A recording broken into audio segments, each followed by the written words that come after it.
Hi friends, it's মহুয়া ব্লগে তোমাদেরকে স্বাগত জানাই। আশা করছি এত গরমের মধ্যেও তোমরা সবাই ভালো আছো। আমিও যতটুকু ভালো থাকা যায় ততটুকুই ভালো আছি। তো চলো, আজ আবার চলে এসেছি অন্য একটা রেসিপি নিয়ে। আজ আমি কি বানিয়েছি চলো দেখিয়ে দিই। আজ আমি বানিয়েছি আলু পটল দিয়ে পনিরের তরকারি। এই গরমের মধ্যে না মাছ মাংস মশলার তরকারি অ্যাকচুয়ালি ভালো লাগছে না। মাঝে মধ্যে একটুখানি নিরামিষ আইটেম বা টক ডাল আর ওই যে আমের পাতলা ঝোল যে চাটনি হয় না, সেটাও বেশ ভালোই লাগছে। এগুলোই চলছে এখন আমাদের বাড়িতে। আচ্ছা, সে যাই হোক, এবার দেখো পনিরগুলো আমি ভেজে নেব। কড়াইতে পরিমাণ মতো আমি সাদা তেল দিয়ে দিয়েছি আর সামান্য একটুখানি লবণ আর হলুদ দিয়েছি। এবার পনিরগুলো উল্টিয়ে পাল্টিয়ে হালকা করে ভেজে নেব। কি প্রচণ্ড গরম পড়েছে ভাবো তো। এই গরমের মধ্যে রান্না করা একটা কষ্টের ব্যাপার। রান্নাঘরে তো সত্যি বলতে কি যেতেই ইচ্ছা হচ্ছে না। যাই হোক, আজকে একটুখানি বাজারে বেরিয়েছিলাম জানো তো। বাবা, এত গরম, মানে আমার তো রীতিমতো মাথা ঘুরছে। আর হ্যাঁ, তোমরা যারা রেগুলার আমার ভিডিও দেখো তারা অবশ্যই জানো যে আমি আবার কয়েকদিন ভিডিও দিতে পারিনি। তার কারণ কি বলো তো, আমি না বাপের বাড়িতে চলে এসেছি জানো তো। আর বাপের বাড়িতে এসে এই গরমের মধ্যে রান্নাঘরে যাওয়া খুবই কষ্টের ব্যাপার। মা রান্না করছে, বসে বসে খাচ্ছি।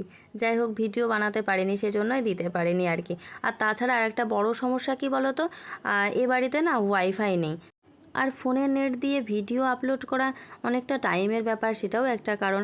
সে যাই হোক, দেখো আমার প্রথম ব্যাচের পনিরগুলো ভাজা হয়ে গেছে। এবার বাকি যে পনিরগুলো ছিল এগুলোও আমি ভেজে তুলে নিয়েছি।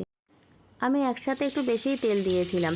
দেখো, পনির ভাজার পর যে তেলগুলো রয়েছে তার মধ্যেই আমি পটলগুলো দিয়ে দেব।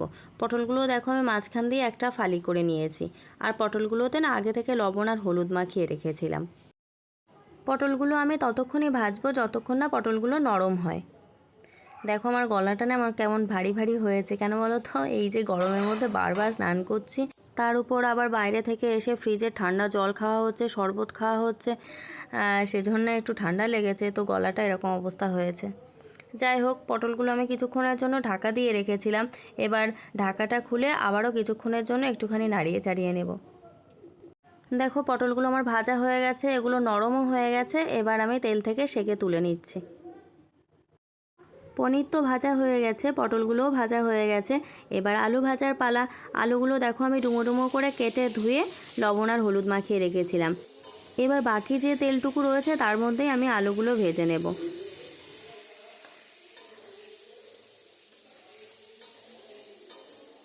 এবার আলুগুলোকেও একটুখানি নাড়িয়ে চাড়িয়ে ঢেকে দেবো যতক্ষণ না সিদ্ধ হয়। আলুগুলোকে আমি ঢেকে রেখেছিলাম, দেখো ঢাকা খুলে দিয়েছি। আলুগুলোও বেশ ভালো নরম হয়ে গেছে। এবার এগুলোকেও তুলে নেব। আলুগুলো আমার তোলা হয়ে গেছে। এবার বাকি যেটুকানি তেল রয়েছে তার মধ্যে তেজপাতা, দুটো শুকনো লঙ্কা আর একটু জিরে ফোড়ন দিয়ে দেব। ফোড়নটা একটুখানি নাড়িয়ে চাড়িয়ে নিয়ে আমি যে আলু আর পটলগুলো ভেজে রেখেছিলাম সেগুলো দিয়ে দেব।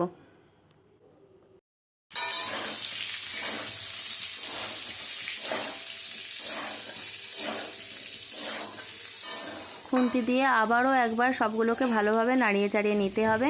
আর তার মধ্যে দিয়েছি দেখো জিরে গুঁড়ো আর অল্প একটুখানি ধনে গুঁড়ো, এগুলো কিন্তু কাঁচাই গুঁড়ো করা আছে।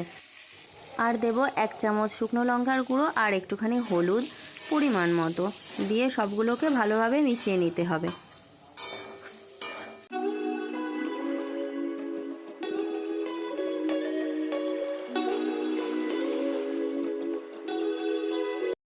এবার স্বাদটাকে ব্যালেন্স করার জন্য অবশ্যই একটুখানি চিনি তো দিতেই হবে, যেহেতু নিরামিষ তরকারি।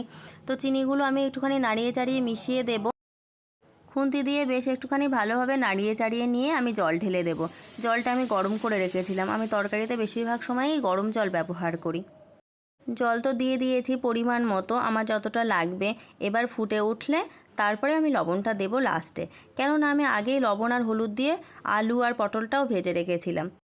ঝোলটা সুন্দরভাবে ফুটে উঠেছে। এবার আমি দুটো কাঁচা লঙ্কা মাঝখান থেকে ফাটিয়ে দিয়ে দেব। এটা জানো যে আমি তরকারিতে দেই, কারণ আমাদের বাড়িতে সবাই এটা খায়। এবার দেখো ভেজে রাখা পনিরগুলো দিয়ে দেব।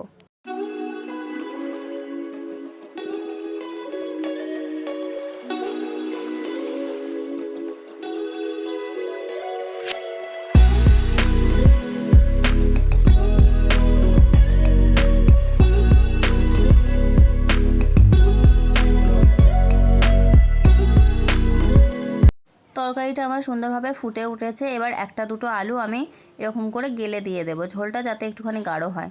সব কিছুই দেওয়া হয়ে গেছে, আর বিশেষ কিছু বাকি নেই। এবার নামানোর আগে সামান্য একটুখানি গরম মশলা আর অল্প একটুখানি ঘি দিয়ে দেব। চলো এবার হালকা হাতে একটুখানি নাড়িয়ে চাড়িয়ে দিয়ে গ্যাসের ফ্লেম অফ করে তরকারিটা আমি ঢেকে রেখে দেব। তো আমার এই রেসিপিটা কেমন লাগলো অবশ্যই জানিও, ভালো লাগলে একটা লাইক করে দিও, আর আমার চ্যানেলটাকে সাবস্ক্রাইব করে আমার পাশে থেকো। আর যারা ফেসবুক থেকে দেখছো আমার পেজটাকে ফলো করে দিও। টাটা।